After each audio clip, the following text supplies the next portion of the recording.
First question for you, the one that to me sticks out the most in either field is Katie Schide. What are your thoughts with Katie Schide being in the mix next year? I was so excited to see that name, land on the entrance list. I feel like we all kind of had a hunch that it was going to happen. I guess it hasn't been announced yet, but we are suspecting probably a Dale's pick for Katie and Germain. But, Katie is one of the best mountain runners in the world. And, we have talked frequently about the Courtney effect. The Katie effect exists now too. So Katie being in this field is going to elevate. Honestly, I believe Katie is going to elevate both the men's and women's sides of the field from just like a general competition standpoint.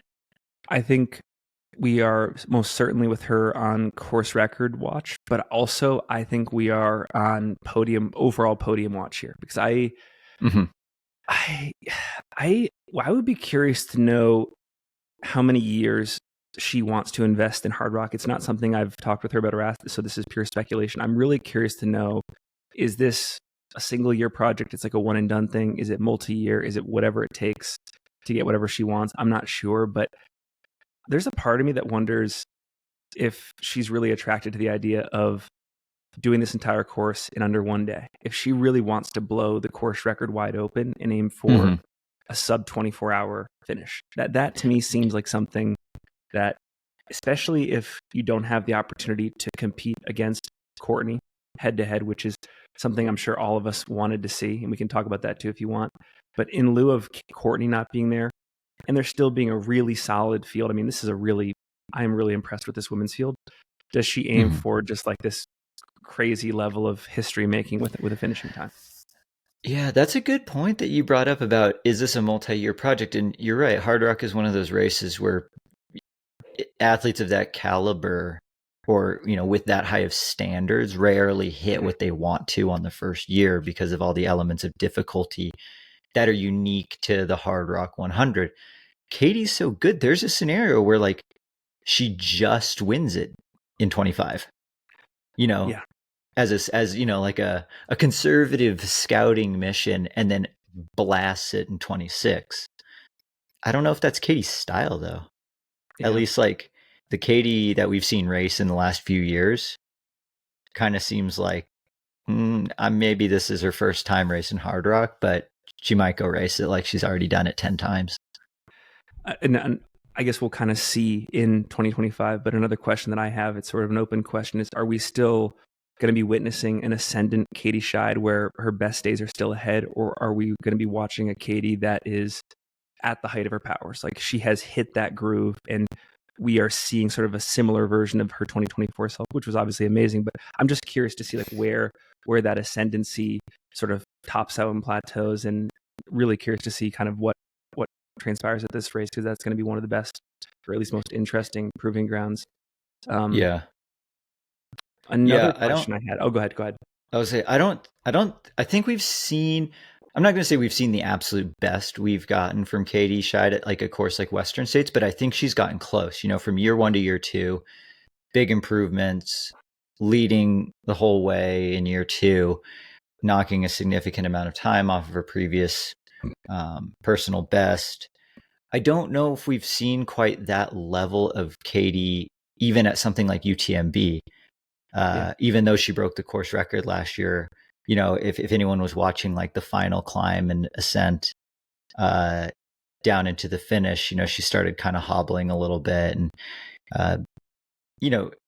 left a little bit of time out there on the tail. I was like, okay, I think there's definitely still room for Katie to improve in these, 20 plus hour type races. So I think we see a much better Katie than 2024 as a mountain athlete, which is pretty cool to say because she's already done things, in these big mountain races that no one's ever done before. I'm hitting us with a bunch of, again, so many questions coming to mind.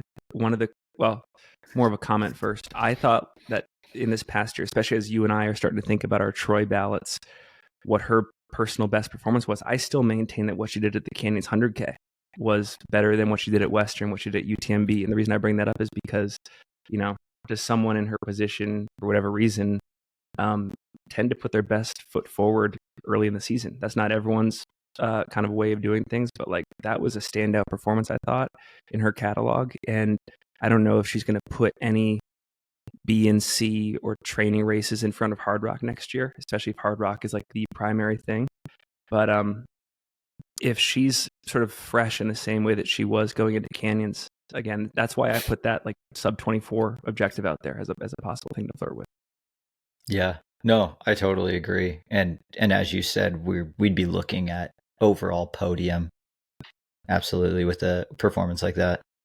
One last question here, and it's where does she base herself? Because of course, before Western, the last 2 years, she was investing multiple weeks and months in Flagstaff, and it's a little bit less obvious, I think, with Hardrock, because you think about a place like Silverton, that place can be, enveloped in snow like a full month before the race, right? So like you're only really going there, or it's hard to go there in like the peak of your training for the race, like you're kind of tapering, because that's just when the course kind of starts to melt out and open up.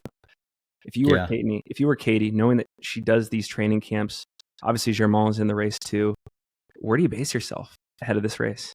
I mean, the obvious answer is Quito. I heard North Face just bought a giant training facility over in Ecuador. Can you provide context for Quito, please? I mean, as I'm sure a lot of people who are like longtime listeners of the Singletrack Podcast are rolling their eyes yet again at us talking about Quito, Ecuador. We went on a deep dive of planet Earth and just looked at the topography and elevation of like, where should we train? And the answer was Quito, Ecuador, because the weather hardly changes. I think, what was it? The city's at like 9,000 feet or something. 9,000 feet. And then you can climb from town up to like 18,000 feet if you wanted to. And it doesn't get really winter because it's on the equator. So it doesn't really change much.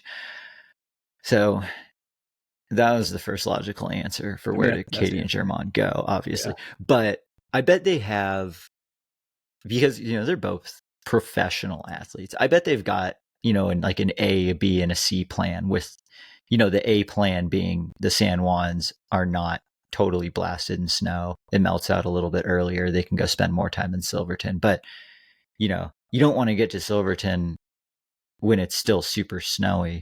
So I wonder where they would go as like their base camp prior to Silverton. Yeah. Like, could they just, well, I guess, I don't know, you kind of run into the same problems in a lot of the big mountains in Europe as well, where they are. Again, which brings us back to Quito, like getting to the equator or south of the equator in March, April, June. Yeah, maybe that, like, a lot of skiers will go to Chile, like Argentina in like our summer, their winter.